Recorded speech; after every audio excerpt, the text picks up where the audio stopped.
Welcome to the deep dive. We take interesting sources and, well, pull out the key knowledge for you. Yep, making it quick and digestible. Exactly. And today, we're heading back in time, way back, to prehistoric Alberta, Canada. Ah, yes. A really extraordinary dinosaur bone bed there. Truly, it's a major paleontological find. And look, if you're someone who needs to grasp significant discoveries quickly, maybe you're even prepping for something like the UPSC exam, thinking about ancient life, environmental history, that kind of thing. Then this is definitely relevant. For sure. We're talking about a site called Pipestone Creek, sometimes nicknamed the River of Death. A dramatic name, but it fits. The sheer number of fossils found there is staggering. Thousands. And mostly one type of dinosaur, all found together. Okay, so our mission today, using info from IDR, is to unpack why this River of Death is just so important for understanding prehistoric life. Let's start with that number, the quantity. Right, the density of these bones is, well, jaw-dropping isn't too strong a word. Really, how dense? Imagine a bone bed stretching over a kilometer. And within that, fossils just packed in. Professor Emily Bamforth, who leads the research, described actual layers of skeletons. Layers, like stacked on top of each other. Pretty much. You might find, say, a potential hip bone right next to ribs, and then there are these unidentified fragments too. They call them the Pipestone Creek mysteries. So the discovery process is still very much ongoing. Absolutely. It shows there's still so much to learn. And this site, it could genuinely be one of the largest dinosaur bone beds in North America. Huge research potential. Wow. Okay, but it's not just a jumble of different dinosaurs, is it? You said mostly one type. That's the really significant part. It seems to represent a single community, a herd perhaps, of one specific dinosaur species. Which one? Pachyrhinosaurus. And crucially, it looks like it's from a single moment in time, late Cretaceous period, getting that kind of snapshot. Extremely rare. Pachyrhinosaurus, for those of us maybe less up on our dinos. Ah, right. Think Triceratops' cousin.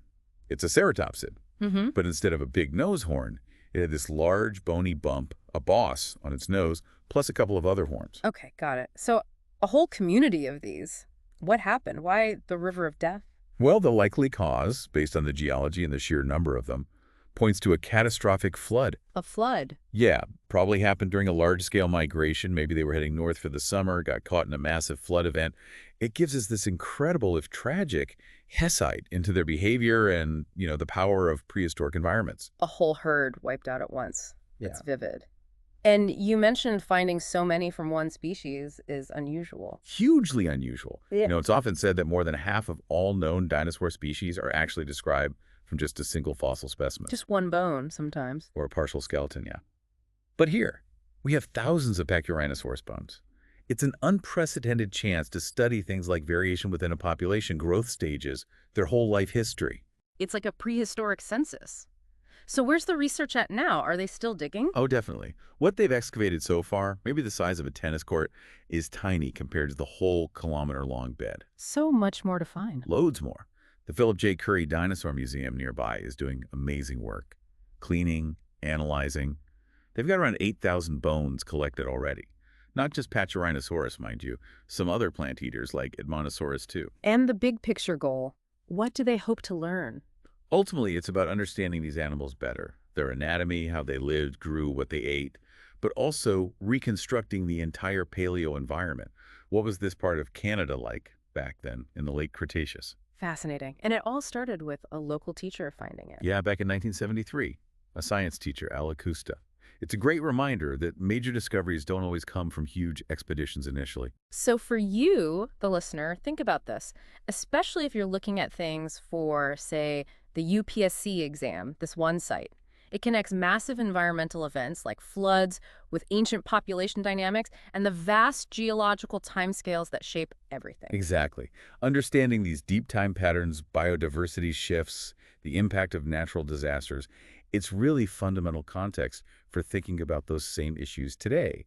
Things directly relevant to, like, environmental studies or disaster management sections. It really drives home how vulnerable even huge populations can be to sudden environmental shifts, doesn't it? It certainly does. It's a stark reminder from the past. Okay, so to wrap up, Pipestone Creek.